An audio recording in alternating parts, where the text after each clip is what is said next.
It's not an Check with Terry. eye on it, you know? Talking to somebody working on a car, physically working on a car. So on the way in, I heard that actually.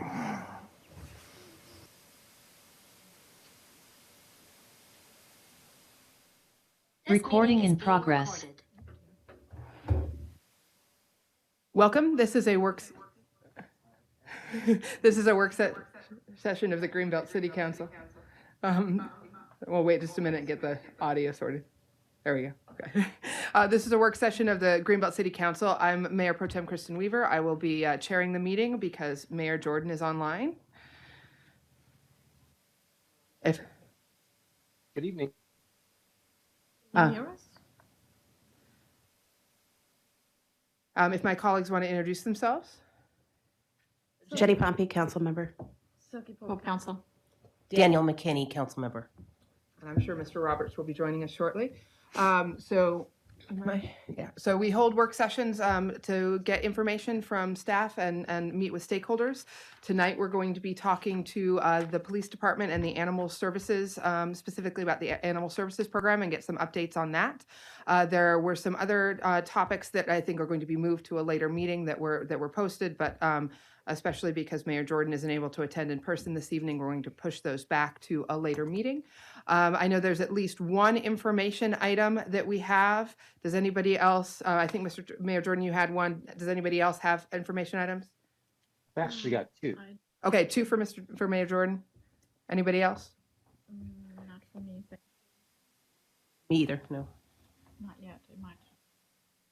And the city manager was just stepped out of the room, but we also have Shania Lashley Mullen and I think it's Jamari, I think, in the back room, and then Chief Bowers, if you want to introduce your staff and get us started here. Absolutely. Thank you for having us this evening. So I'll let my staff introduce themselves. I want to start with the Deputy Chief.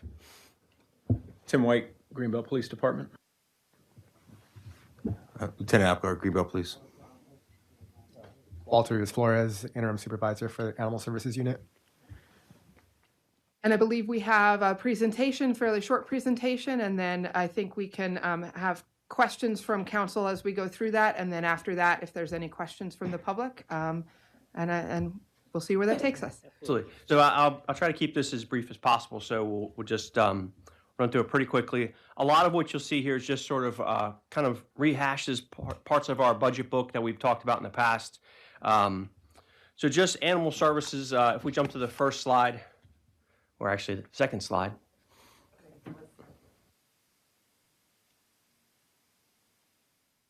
So animal services comes in two distinct portions of what we do.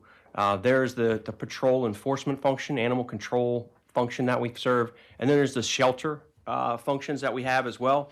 And so just giving you those in two separate breakdowns so you get an idea of what we actually do. And each animal control officer is responsible for all of these functions. So the enforcement side, we respond to calls for service for stray, injured, or diseased animals. We investigate animal cruelty and neglect cases. We investigate dog bite complaints. We capture stray, injured, or abused animals. And then the animal control officers often have to prepare reports and other documentation to testify in court on those cases.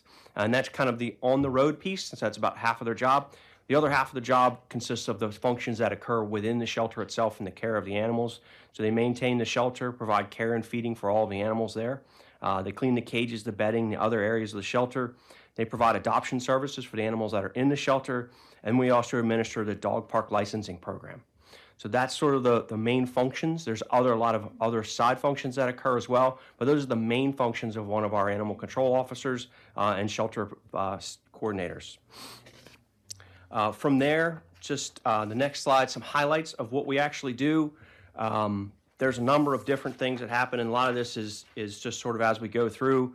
You know, we're budgeted for 3.5 employees. We have a total budget of $389,000. 75% of that is personnel costs. So a very small portion actually goes to the care of the animals, the facility itself, vehicles, and things like that. We currently have 2 full-time employees.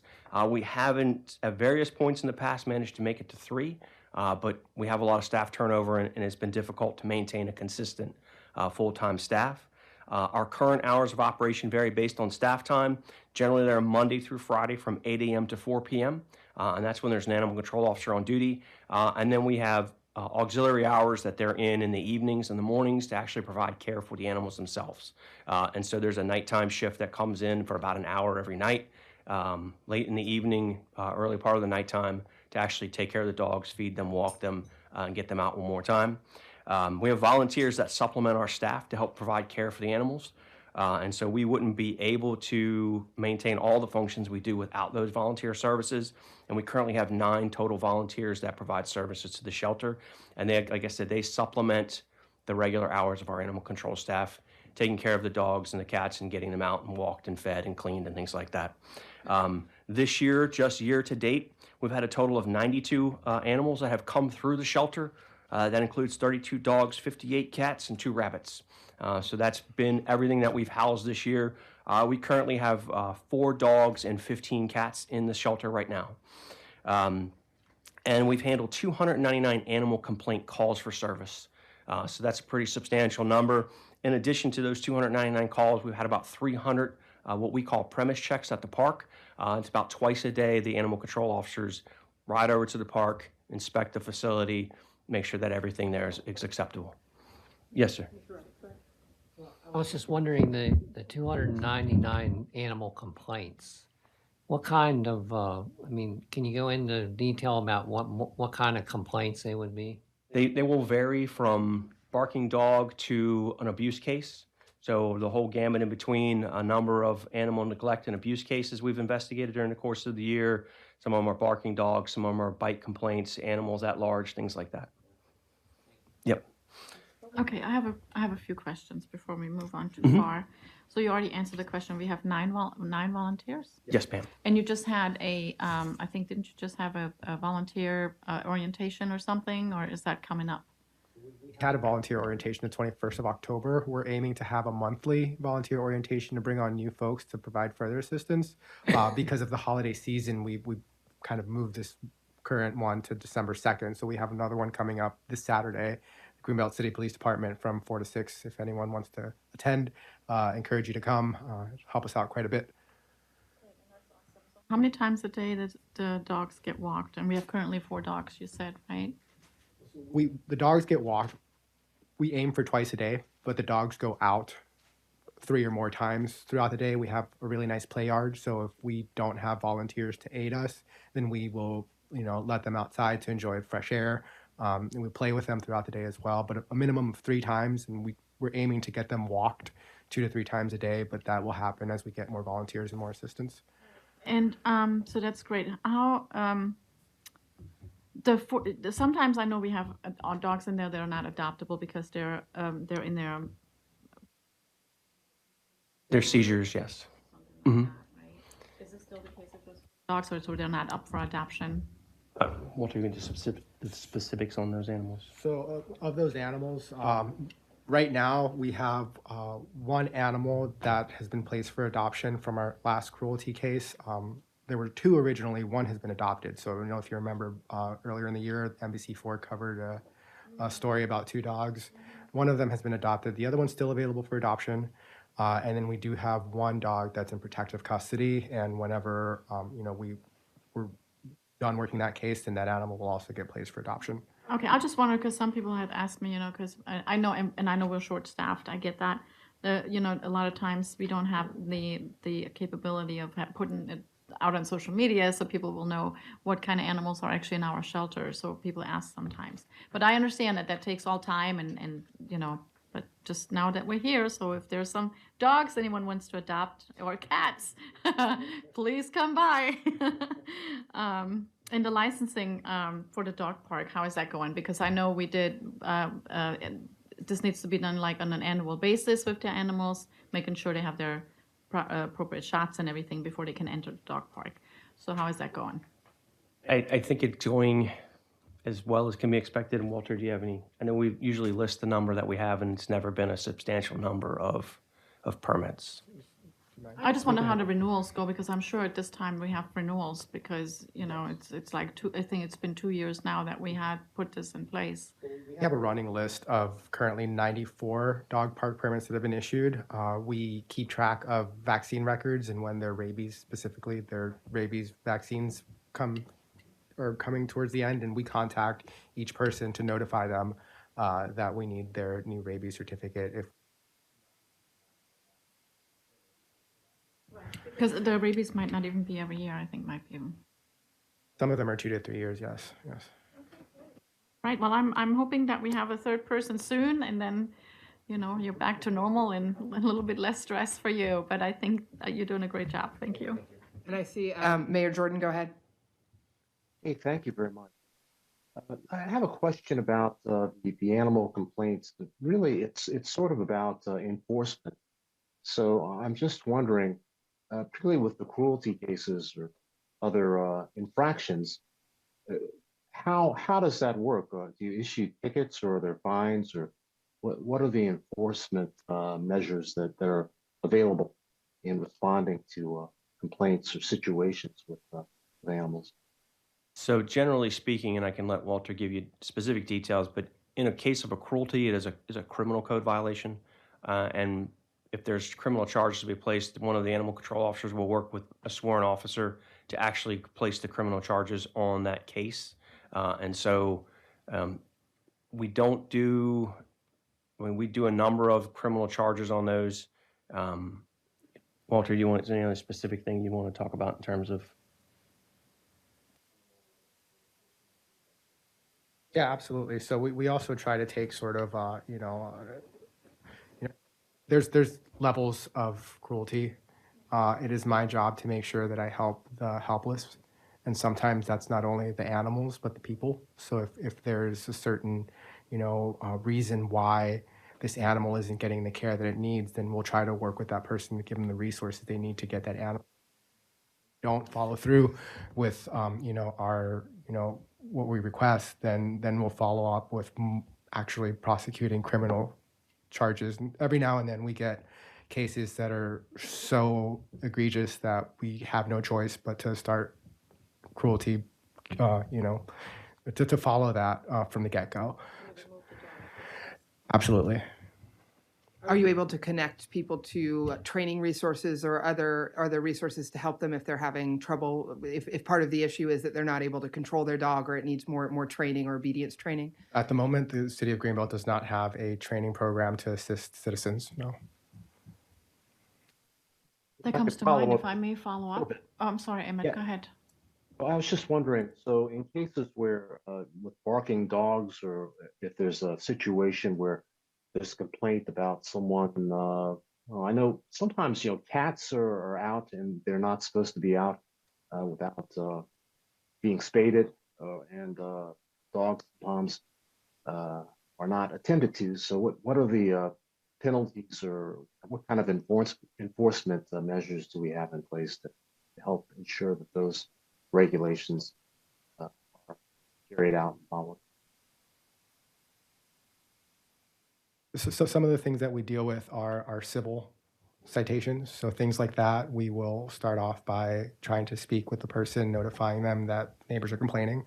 And then we'll follow through with civil citations, which is, smaller fines, but I think enough to really get the point across oftentimes. Now, things like feral cats or stray cats, if we see a cat that needs help, we'll capture that cat, scan them for a microchip. If there's an owner, we'll talk to that owner. And once we have that cat in our custody, we will determine whether or not it is in fact a feral, in which case we have a TNR program, a trap, neuter, release, where the animal is vaccinated, fixed, and released to its environment. Many cats that have lived outdoors for extended periods of time don't adjust well to an indoor environment, so it's really the best thing for them psychologically, TNR. If you find that the cat is adoptable, they have a 5-day stray hold. And if no one comes forward to claim that cat in 5 days, we then provide that cat with the care that it needs, and then they are placed for adoption.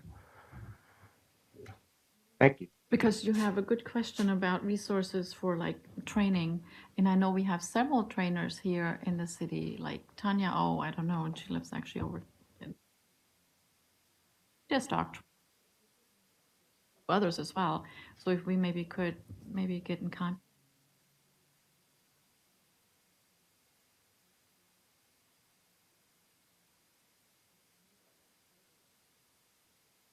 work something. I think you might need to move the microphone a little bit closer. Yeah. So I'm just thinking maybe that's something, we can talk about it some other time, but I wonder if there are any connections with the small business inventory that economic development is doing. I don't know if that includes that sort of, that they might not, because those might not be places that have storefronts precisely, but a way to have, if the city doesn't have the capacity to offer that sort of training, having a network of people that could be Yeah, referred to. there are a number of different dog training facilities close by. There's one over in Beltsville. I think the PetSmart offers a program, so there's a number of different ones that are commercially available. so we might want to, maybe that's something we can look. And of course, an expansion of the animal control, but May I add, I have a background in positive reinforcement dog training. So it's what I did before I worked at the Greenbelt Animal Shelter and Animal Services. Got about, many years of running successful business dog training. So, if we decide to move forward with the program like that, I think positive reinforcement based training is the way to go. Just throwing that out there. that, now we know. Just, not enough hands to do all the work that needs to be done right now. And we are familiar with Tanya and Green Grover, but I as a government representative don't really promote private businesses unless I've been given the okay to do so. Oh, that's an interesting fact about you. Thank you for sharing that. We didn't know that. And now, Mr. Roberts, go ahead. Thank you. I was wondering, why is it so hard that third position there? I mean, this is, I think, a big concern. Why can't we keep that third position on? Need some positive reinforcement or something. I don't know if I can give you a specific answer. We've had a number of different staff members come and go in the last 18 months or so. Are we not paying enough money? Is it just too stressful? Or, is the shelter so small no one wants to be there? I think it's a combination of what is factors. It's a very competitive job environment, and we're a smaller employer, and they're also asked to do a lot more than you would be if you worked for one of the county entities. You would either work in the shelter or you would work in the field. And here we're asking you to do multiple things like we do with a lot of our positions. They're asked to do multiple functions that in other organizations are handled by a single section of people. And so we do ask a lot of staff, and because we're a smaller employer, the counties have a tendency to pay more than we do. And because we're one of the few municipalities that offers this level of service, our direct competition are the county agencies that we're in business trying to recruit and retain the same people. Well, you would think that, because they could do multiple things here, it's not just one job every day, that would be more appealing. I mean, it is to me in my job. I want something different to do every day. So it seems like, that would be a plus for getting employees, but maybe not in this line of work. Huh? Yeah, I think some people specialize in animal care inside the shelter versus to the other. finishing that off, I don't like these ideas of, getting rid of the shelter or reducing the services that we're providing. So what can we do to get, because I see this whole thing revolving around whether we have enough people to do the job. If we expand the shelter and we don't have the people to operate it, and if we're having such a hard time keeping, 3 people on, kind of scary. So. Well, I think there's a couple more slides, so maybe we can get to those last few slides and then see if there's more questions. I should have said this earlier. If you have a question online, raise your hand and you'll be recognized. If you have a question in the room, after we finish these 2 slides and any further council questions, we'll acknowledge people in the room. And you can also email questions@greenbeltmd.gov to ask questions. And I think we have at least one question that already came in that way. So we can finish up these last couple of slides and then Just jump to the next slide. So some of the limitations of what we do, the current shelter, from the best I can determine, was installed in about 2002. So it is an older building. It was a temporary trailer type building. And so it's about 21 years old at this point, and it could use some upkeep. The facility holds 6 dogs and 15 cats. That's the maximum we can hold. So the size of the facility actually limits our ability in what we can and can't do. We have limited staff hours, so we're not able to respond to every call for service we get or answer every telephone call that comes in because of our limited staffing. Even if we had full staff, we still have limited hours. We're not going to be a 24/7 operation, 7 days a week, being able to provide that kind of level of service, even with 3 employees. Right? It's just not going to be something we can do. And we would have to rely on volunteers. Right? If we lost our volunteer program, our ability to function the shelter would become even more limited. So those are all of the sort of the limitations and weaknesses that we have with our current operation. Do we make it work as is? Yes, we do. Can we continue to make it work as is? Yes. But these are some things that going forward, that just should be realities of what we do, and they are limitations on what we can provide. Even the county doesn't have somebody 24/7, right? They have an overnight time where they just don't have an animal services person available. So those are sort of limitations.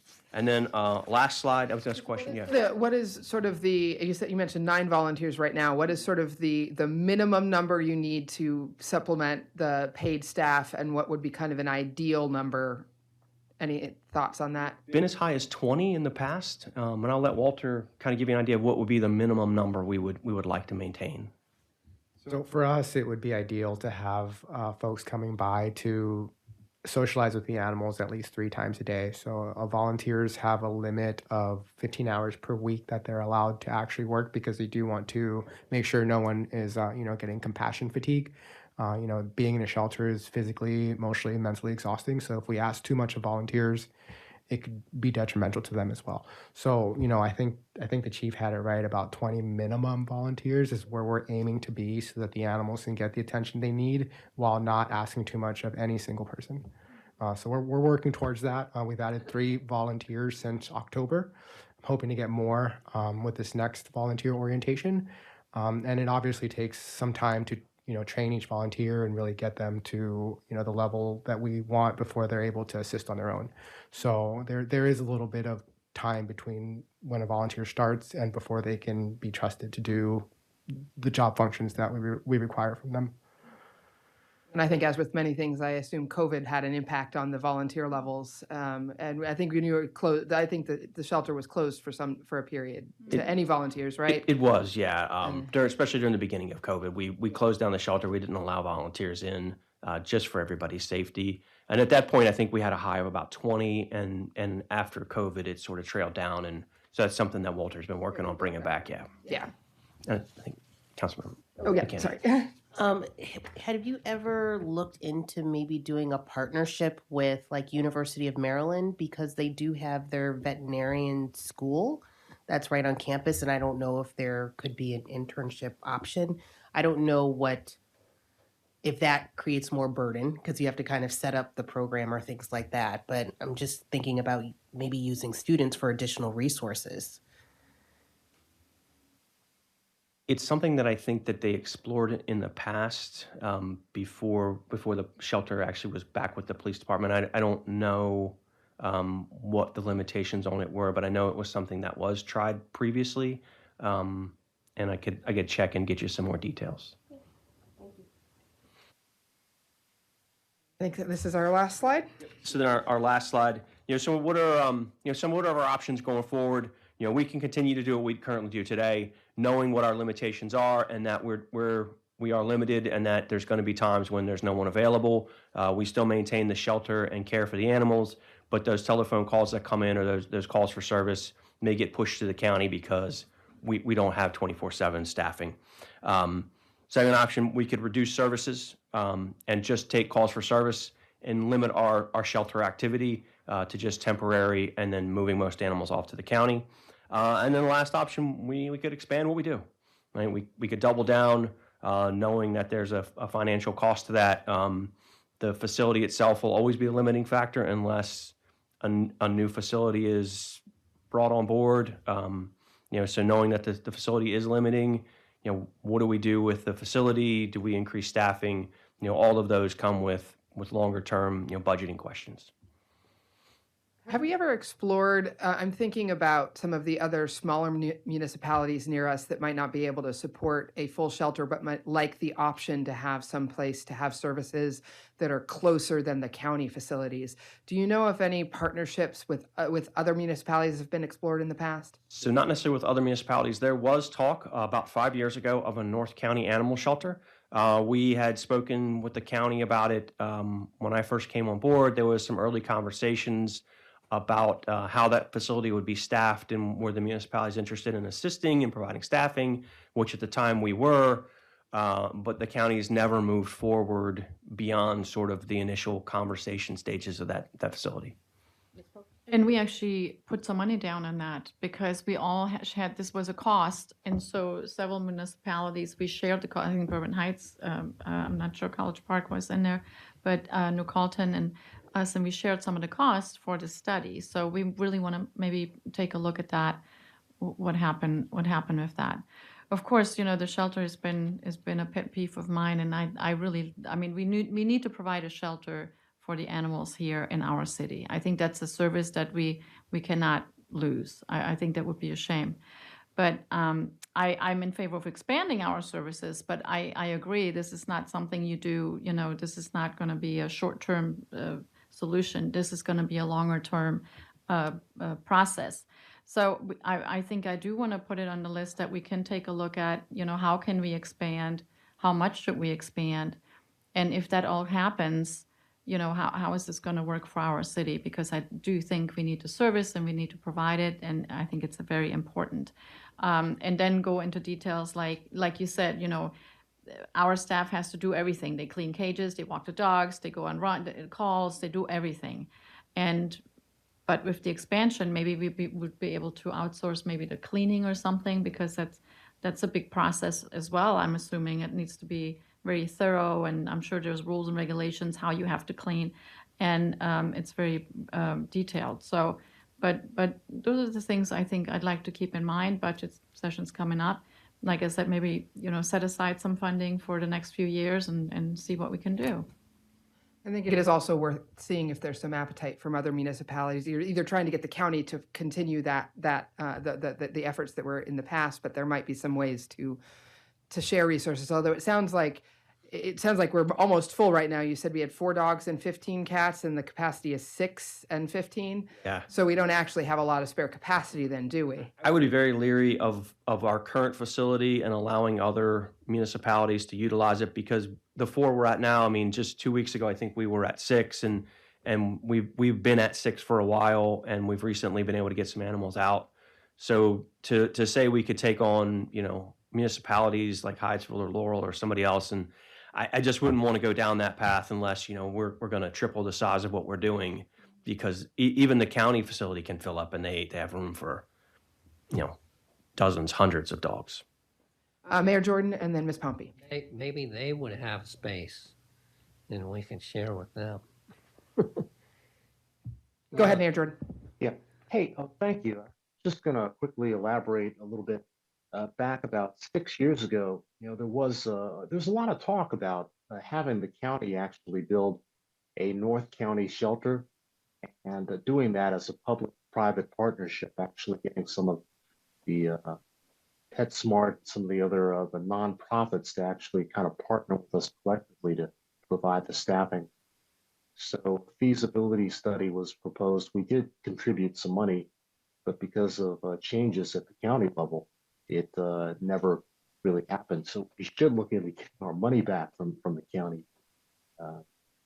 Also, there was another partnership, I guess about 5-6 years ago. We had a joint spay and neuter program with Berwyn Heights. We had some grant funding to kind of support that. We had vouchers. How much does it, if I could ask a couple of questions, how much does it actually cost to adopt a dog or a cat, and what sort of shots or things do you have to do in order to take responsibility for adopting a pet? Mayor Jordan, good evening. So, cat adoptions are $100. Dog adoptions are currently $150. Altogether, after an average stay of about 84 days for a dog and 34 days for a cat, It ends up costing us and the medical procedures and all of that closer to $340 per animal that we house. And obviously, the longer they're there, the more it costs to keep them. So we try our best to, find appropriate homes as soon as we can, so that we can bring in new animals and use those resources towards new animals as well. So we spend quite a bit on caring for the animals here at our shelter, which is just what's needed. Yeah, that makes sense. We understand that. So in the past, though, in order to, when we've had a lot of adoptable pets, we've actually, for a month, waived the cost of adoption in order to encourage people to come and see the pets. I'm surprised she didn't bring a couple of dogs or cats with you tonight. Council Chambers. See that. Do you have plans, or would there be, if council has the will, perhaps we consider waiving adoption fees if there's some time of year, probably not the holidays, certainly not around Easter when people tend to adopt rabbits. But I think that I don't think we've done that in a while, and I think that we should consider possibly doing that again. Another question has to do with the way that we work with the county. And I'm interested or hoping that we can find a more seamless way to kind of work with the county shelter. And we can only staff the animal shelter for so many hours. So on weekends or late at night, early in the morning, or holiday weekends, sometimes things happen and there's an emergency or there's something situation that needs attention. So how does that work, and how can we improve that process? I've heard that it can be difficult to get through on the phone. So when you dial the phone number for the shelter, what happens on a weekend or in the evening? So one of the things that we've always encouraged is if you have a call for service is to not dial the animal control number, because that's not how we dispatch calls for them. So anybody who needs animal services should always call our dispatch number, the non-emergency number, and they'll speak to one of the dispatchers. And if it's a call for service, they will either send one of our animal control officers out to the call. And if we don't have anybody available, that call will then get passed on to the county. So that's really, if you call the shelter number, you're likely to wind up in voicemail even during the day, because they may be on a call for service, they may be in the shelter caring for animals, and if you've ever been in there, it's very loud and noisy, and so all the office work is done inside the station, where it's a more sanitary, quiet, and administrative environment for them to return phone calls and things like that. So if anybody needs animal services, you should always call the police non-emergency number, where the dispatcher always answers the phone, and we can always get the appropriate resources then dispatched out to them.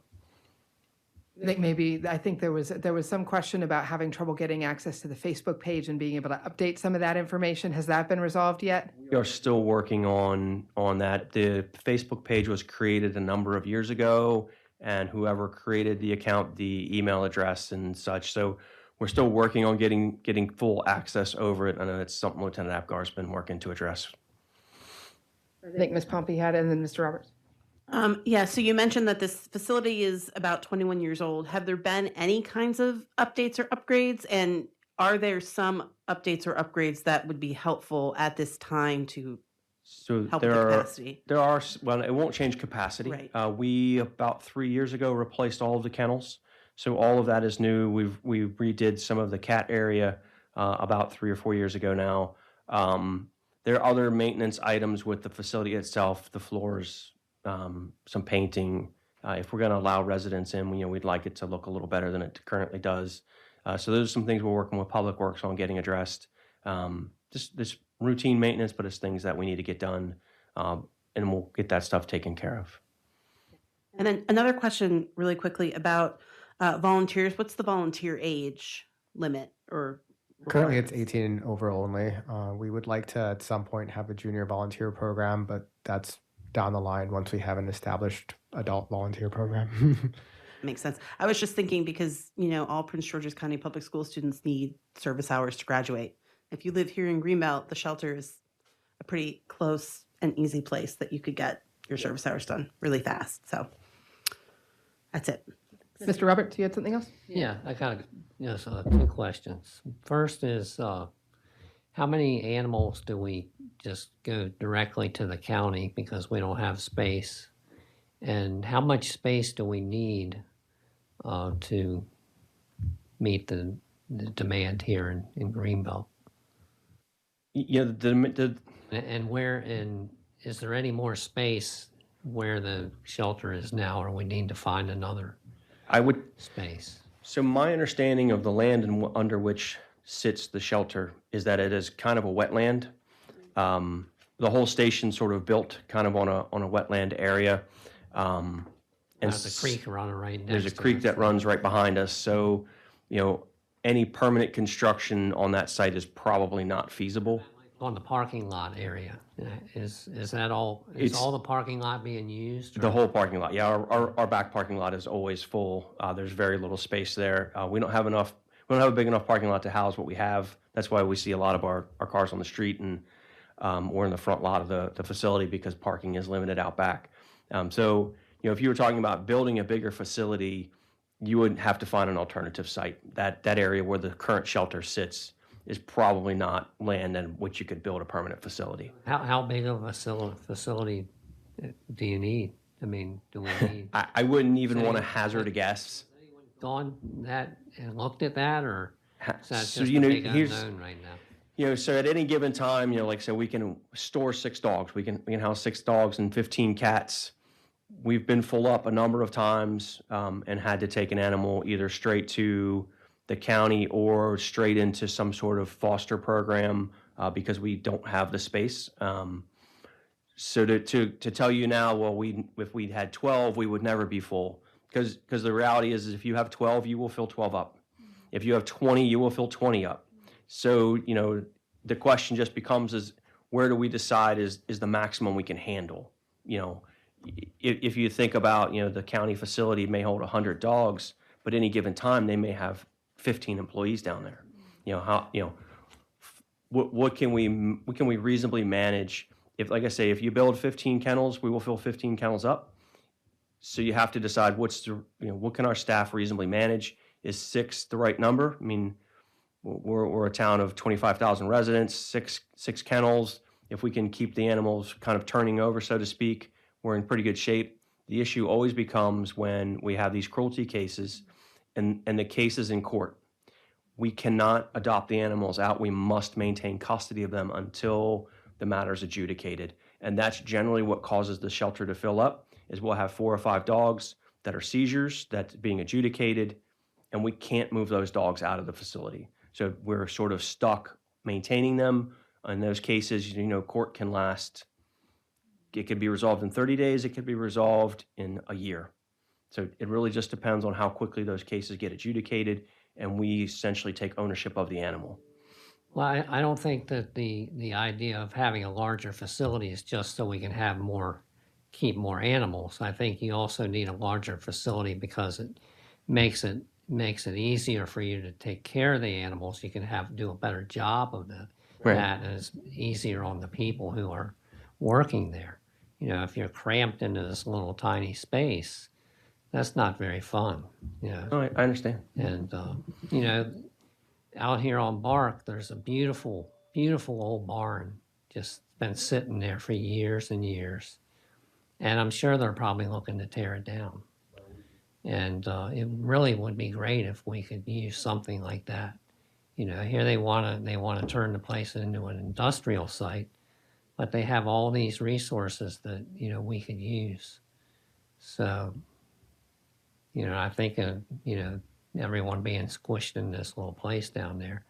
And, you know, my other concern is that we bill ourselves as a no-kill shelter, but if we just have to send animals to the county, you know, and they're being destroyed at the county, that doesn't do us very good. So Yeah, and there's a lot to, you know, this issue. the whole idea of that we don't euthanize animals is, you know, sort of a fallacy because there are cases where we have to euthanize animals. Animals that are unadoptable, they're either due to medical conditions their behavior.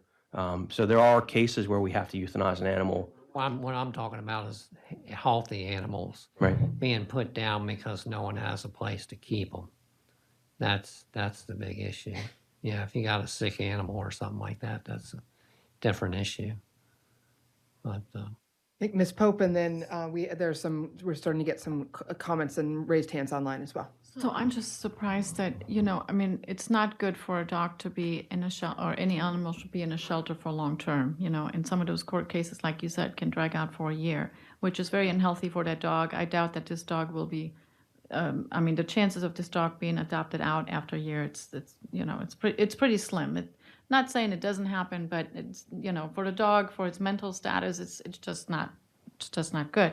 So what I'm surprised is that if the court wants us to keep those dogs because of these cases, and there's no other way that they have like a facility like where they keep those dogs who are, you know, in an investigative mode, or I don't know what you call that. So No, if they're seized in a cruelty case, I mean, there's no special facility that they go to that the courts run.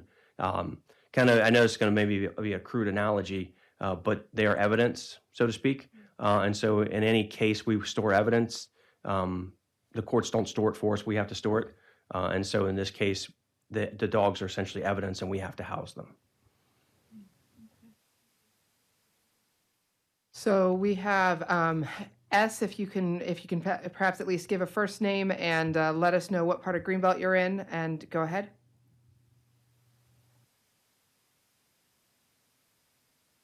Your hand raised if you want to unmute and go ahead.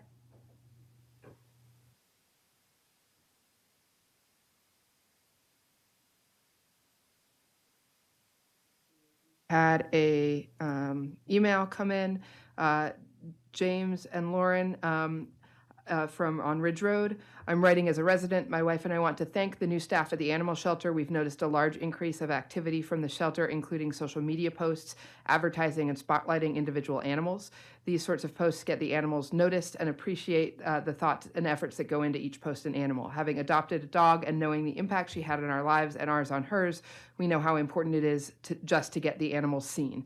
Thank you for taking care of our animals with such love and compassion. Do we have, so it looks like S lowered their hand, so we can, yeah, there's some comments. So I think we have several comments from Claudia Jones. Is there a council member liaison that is responsible for getting regular updates about the animal shelter to share with the 7 city council members on a regular basis? If not, I suggest having this type of reporting system so that the city council is aware of the daily operations of the animal shelter. To my knowledge, that is not something that the way that we've done things, Rodney or Emmett, who've been here longer. I don't know that there's ever been a particular liaison to departments. I think it generally goes through staff and through when we talk to the chief. Or previously when it was in a different department talking to somebody else.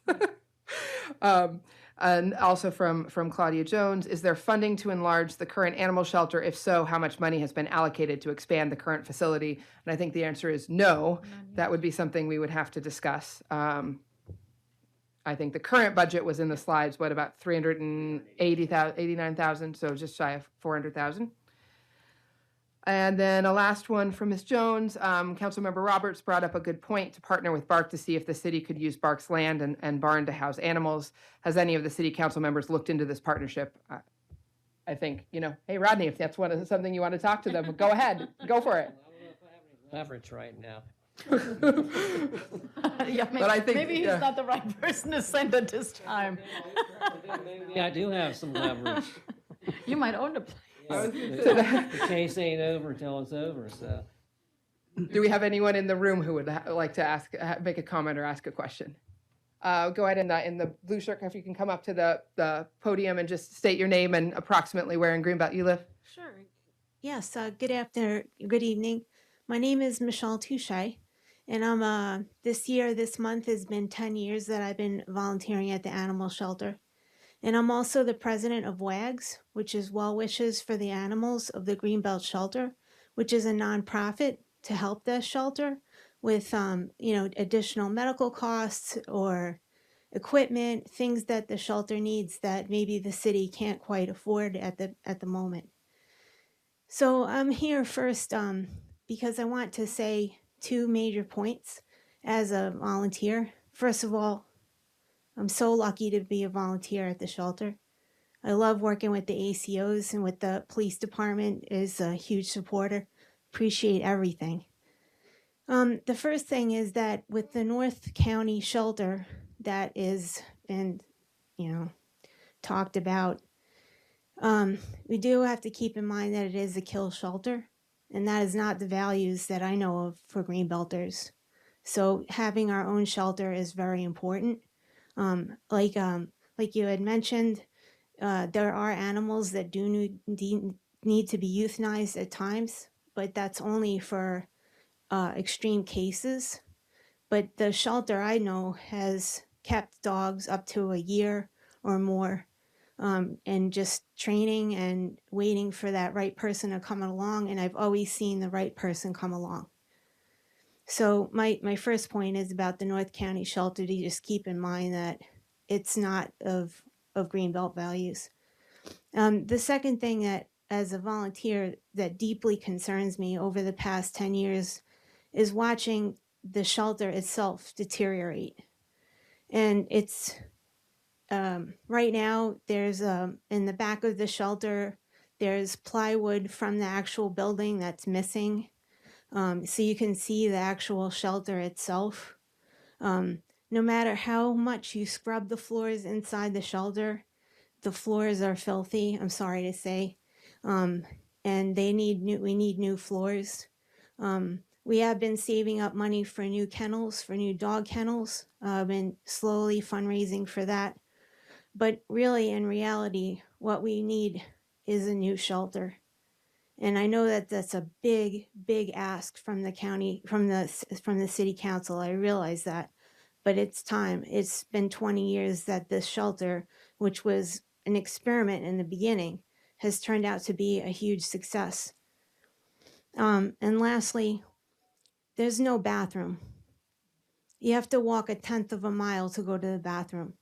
Now, I'm not what I was 10 years ago. And so I have to say, it has been, I've had some embarrassing moments walking from the shelter to the PD to get to the bathroom. And so I don't know of any other facility in Greenbelt that does not have a bathroom. And so we need a new shelter in order to have a new bathroom. And Mr. Roberts, I agree with you that they're, based on how many ACOs that you have working, you can't necessarily expand the shelter to a larger size, but we do need a new one, even if it is the same size, but made in a different. The shelter may be modified so that when you walk in, you don't immediately hear the dogs barking at you. Just things like that. But it's a serious need that the ACOs are very quiet. They go about their business. They're so busy that a lot of times they just can't speak up for what's really needed. And we really need a new shelter. So thank you very much for your time. And I hope that WAGs can continue to work with the council. Thank you. Thank you. We had, I think, yeah, go ahead. Again, just introduce yourself and, what section of Greenbelt you live in. Hi, my name is Claire Morse. I live on Ridge. I've lived here my whole life. I started volunteering at the shelter when I was in high school, back when that was a thing. And I've been volunteering pretty much on and off for the last 10 years, and more recently on a much larger capacity for the last 2.5 years. And I just really wanted to advocate for increasing services. I think if you're ever on the Greenbelters Facebook page, there's a demand for increased services, and not just maybe animal control services, but things like low-cost veterinary clinics, spay and neuter, TNR, microchipping. All of these things can play into helping the shelter run. I used to work at the Humane Rescue Alliance in DC, so I also can see this from a perspective of an animal care worker. And I think Mr. Roberts was talking about turnover there. And just from my experience working at the DC shelter, this job is one of the hardest jobs in the world. You are constantly dealing with some of the like worst things you've ever seen in your entire life, along with the best things. And there is a high level of compassion fatigue. And the job itself, it's not a desk job. You're on your feet all day. So I don't know what the solution is to, you know, helping that in the shelter. I'm sure increased pay always helps everyone. But I think increased services would definitely help. And I agree with everything Michelle said, especially about the bathroom. And I think that's all I have to add. Oh, also vouching for getting the Facebook page back. That is one of the biggest ways we can promote our animals. If the animals aren't being seen, no one's going to adopt them. So I do want to plug that I am currently helping out with their Instagram. So if you've seen posts on there, I'm trying to increase our engagement through there until we get our Facebook back. So I would encourage everyone to follow at Greenbelt Animal Shelter on Instagram. Thank you. Thank you. Yeah, go ahead.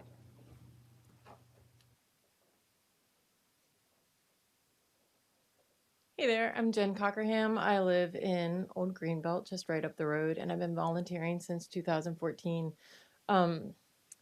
When the suggestion came up from Mr. Roberts about like expanding the shelter into the parking lot, and then it became that's where the police cars park, what I wanted to verify what Mr. Roberts was thinking, were you talking about the gravel parking lot that's right in front of the shelter?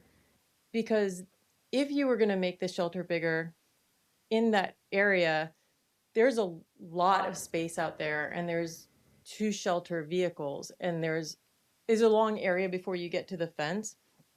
So if you were going to make the shelter a little bit bigger, and this is not to house more dogs, but here's a place to prep things. There's a separate sink room. Here's a place we can get away from the noise for a minute. You might consider going that direction into the parking lot a little bit. And personally, as somebody who walks and plays with the dogs, if you ended up making a new shelter and tearing it down, I wouldn't mind if the whole shelter was picked up and moved that direction a little bit, so there was more room in the back to let the dogs run around and throw a ball. Just because you want them to be able to really stretch their legs, and it's something you can't do even when you walk them miles and miles, just letting them run. Just a little more room. I think that's all I want to say. Thank you. Thank you. And then we have another comment from Claudia Jones online suggesting that the City Council consider appointing a council member to meet with the animal shelter staff to get weekly, monthly updates over the operations of the facility. This should be one of the responsibilities of the City Council, as well as finding other solutions to the current problems of overcrowding and space. I think that's something that generally it works through staff. So I think we might think about whether we want to have more regular updates, but I'm not sure. I think there is there is a structure and a process, but we can maybe make sure, since this is clearly an issue that people care about, we can try to make sure that we get some more. One of the things I know was a question to us before that Walter's been working on is providing the weekly report. Yeah. And in that weekly report, he's trying to get more detailed information for you as each passing week goes along. He's refining that report a little better. So in your packet each week is a animal control report. And so if there's details in it that you're looking for, just let us know and we can work on adding those. Yeah, thank you. And then Mayor Jordan had his hand up first, and then Ms. Pope. Great, thank you. Yeah, a couple things, just in terms of the condition of the shelter. I remember it was about 4 or 5 years ago that the council, we did authorize some funding to replace the outdoor surface. I think there was some AstroTurf or some sort of special surface that we put in out there to make it more usable. And just what kind of condition is the outside of the shelter, just in terms of the area where dogs can walk or play or exercise? So the play area in the back is, I think, really well. I mean, the AstroTurf makes it so that it's not muddy. They always have a place to go where even if it's raining, it's clean, and they're not tracking in things from the outside and getting the rest of the shelter messy. As far as the facade of the shelter, there's some pieces that are maybe a little aging, but as far as the structure goes, the shelter itself is hanging on. And while it does need, some improvements, the shelter is solid for all intents and purposes. It holds heat, and we can work well out of it. So I think the condition of the shelter is workable, but does need improvement.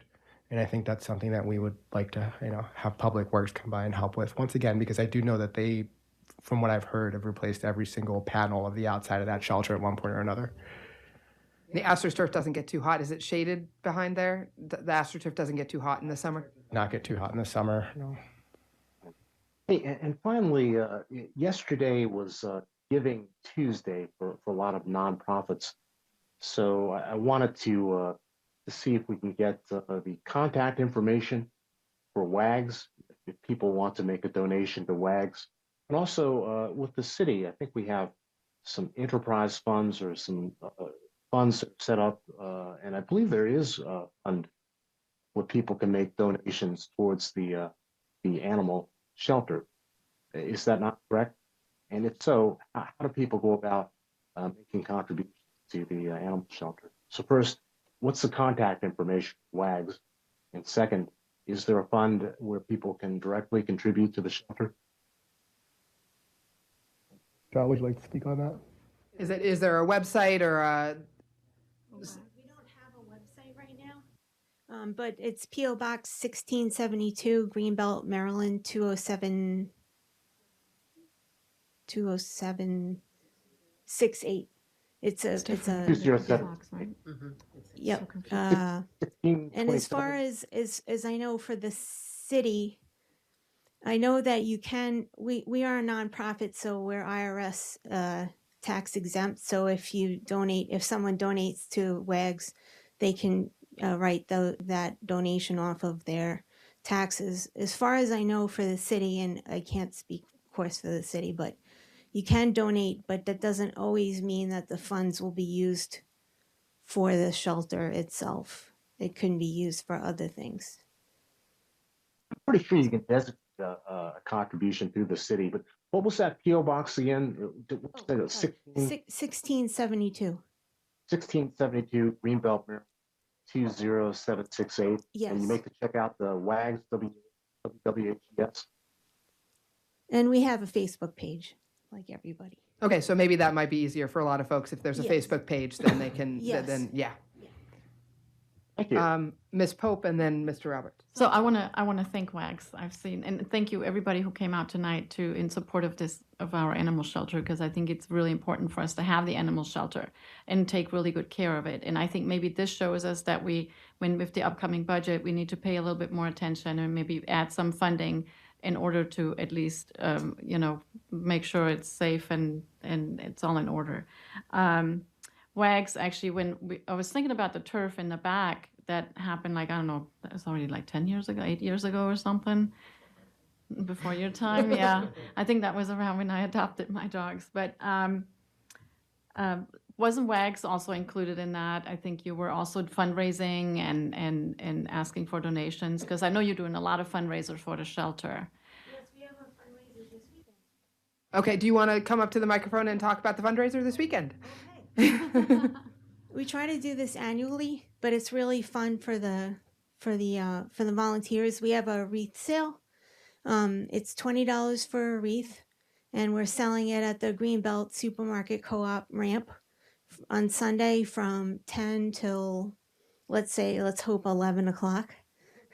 10 to whenever we sell out of the wreaths, which is usually pretty fast. The community is awesome, and they're really supportive of the shelter. So yes, we have a wreath sale, and then we'll also be at the Winter Wonderland, which is an event put on by the Boy Scouts, and that's at Mowat Church, and that's next two Saturdays from this Saturday. December 9th. December 9th, yes.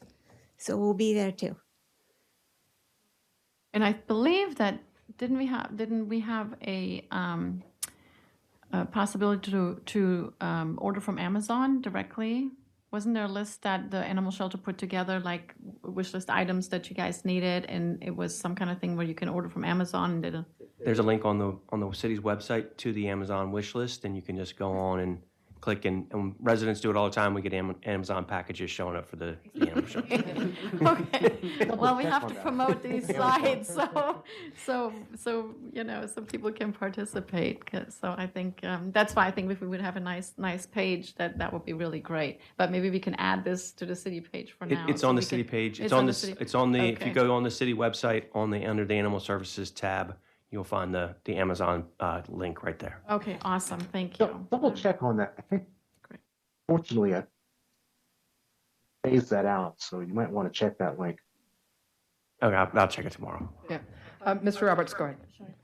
Yeah, I was wondering, is there anything that we could do about a restroom down at the facility there? As the current mean- facilities, other than getting a porta potty, as the facility is currently constructed now.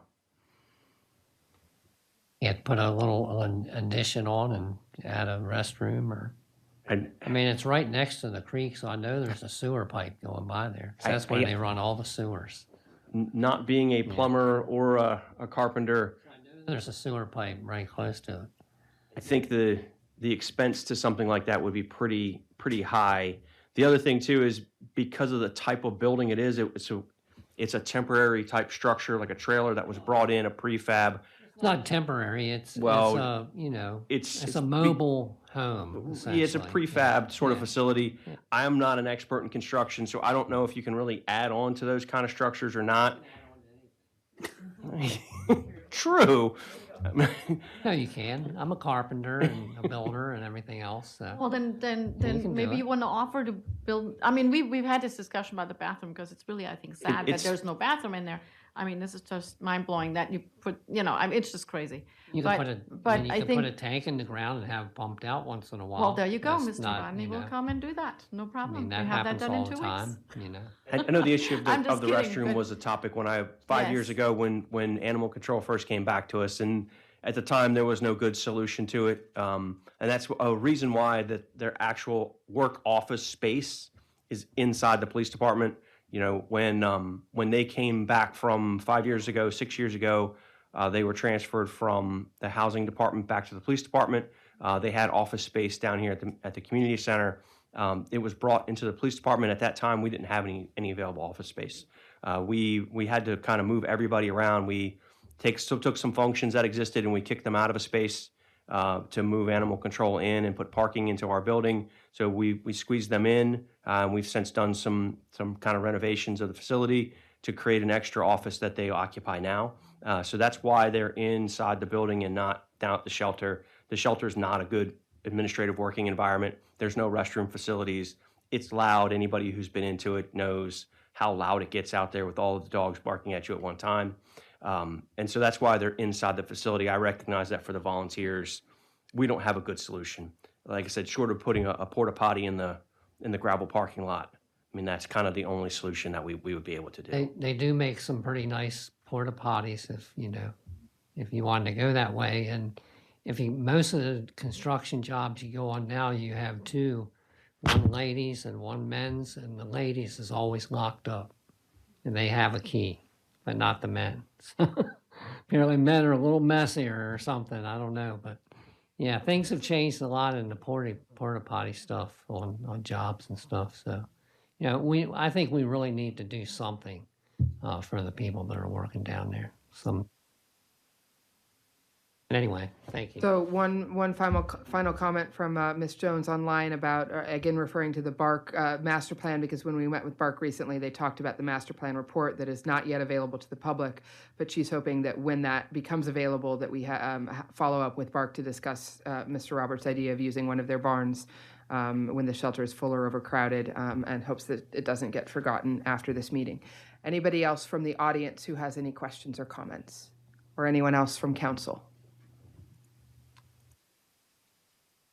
Any final thoughts, Chief or Mr. Rivas? Or okay, I think we have a couple of information items, but thank you very much for the presentation. And looks like I have not gotten my wreath yet, so I'll have to stop by on Saturday and get a wreath. I'm just putting it in a calendar. I do want to say welcome, Councilmember Pompey and Councilmember McKinney. It's the first time I get to do a council session with you guys, and it's nice seeing you here. Thank you. But thank you for keeping this facility running and sticking with us. Don't go anywhere. So we really appreciate you because it's very important. And you're right. Your service is definitely appreciated. So we need you here. So Thank you, Council.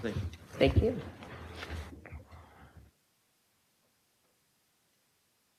Let them filter out. And Mayor Jordan, you had a couple of information items.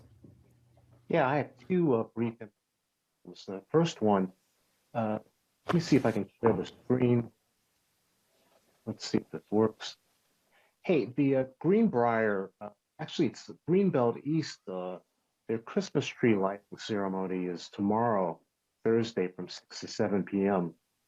Unfortunately, I'm indisposed. I'm not going to be there, but I just wanted to remind everybody it's important for council to have a presence because it is the tree lighting for Greenbelt East.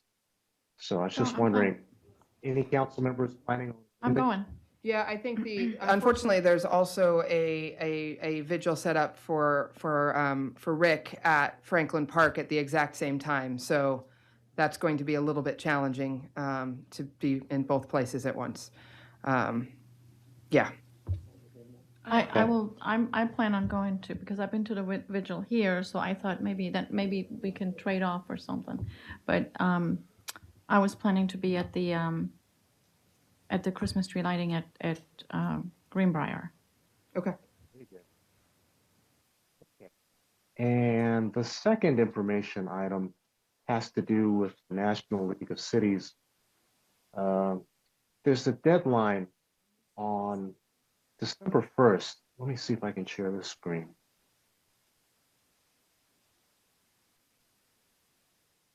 Yeah, the National League of Cities, the various federal advocacy committees, member councils, and constituency groups. There's a deadline for application December 1st.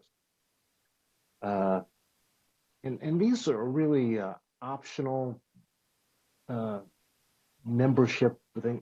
As a member of National League of Cities, you attend conferences, but getting directly involved in the advocacy committees, member councils, or constituency groups is really, really important part of the experience. So I want to urge my colleagues on City Council that have not signed up to please go ahead and register, particularly for one of the advocacy committees. I've served on community and economic development for about 12, 13 years. I know that Council Member Pope has served on safety, public safety, and crime prevention. And Mayor Pro Tem Weaver. I'm on two. I'm the public safety, crime prevention, and small cities. Yeah, I think small cities, they don't count as one of the advocacy committees. I think it's No, categorized differently. That is categorized differently. But you do have to apply for membership as well. And I believe, yeah, Ms. McKinney, you. Yeah, just a quick question, Yeah. Mayor. I have applied for one of the committees. Do you happen to know the timeline of when you typically find out about that? Because I had actually done that a few weeks ago. Now, it'll be sometime in December. The deadline is December 1st. Okay, so after December 1st, we should hear something back. Probably a couple of weeks. Okay. So, And I plan- Councilmember Poppy or Councilmember Roberts, this is an opportunity. I just want to urge you. Yeah, I was considering the Transportation Infrastructure Services Committee. Okay, we should talk because if you want to do that one, I have found that one very interesting and I haven't reapplied yet. But I know that there's not anybody on energy, environment, and natural resources. So maybe Let's chat. And yeah, figure out. we can chat and maybe we can have somebody on both of those. Yeah, that'd be great. Yeah. I applied for the human development one. So if there isn't any interest, I can cover that one. Yeah. Okay. Okay. So those are the two information items that I had. Mr. Thank you. Samaron, do you have anything for us? So I think we received great feedback yesterday from the joint legislative event. We are going to be hosting a meeting with Senator Washington to talk about the youth services.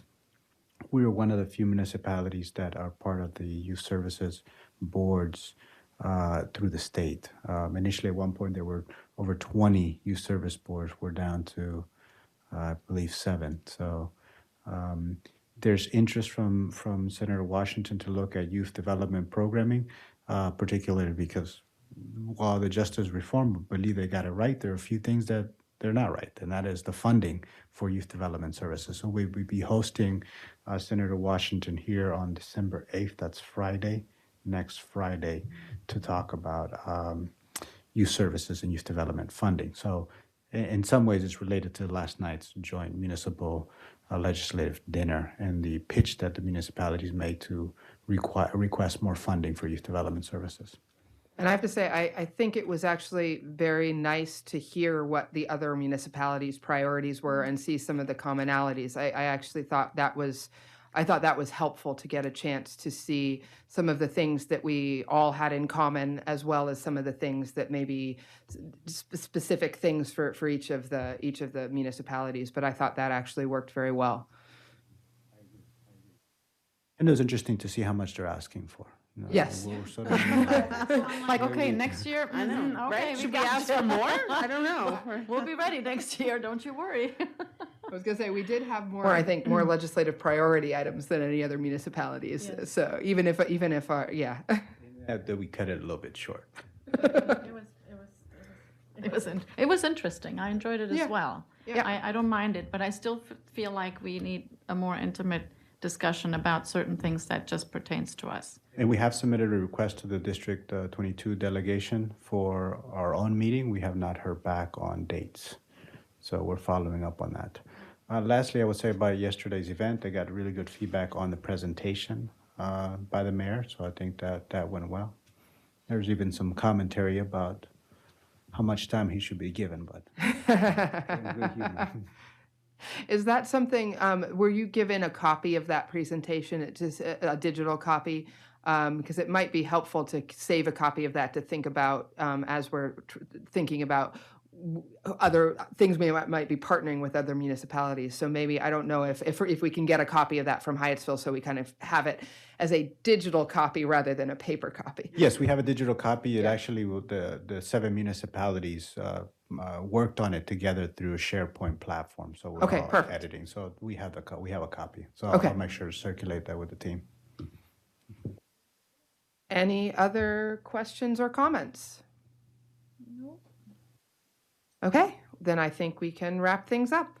Bang that gavel. I don't think I have to do that for a work session, do I? Just for fun. Just for fun. There. Okay, there we go. Okay. Good night.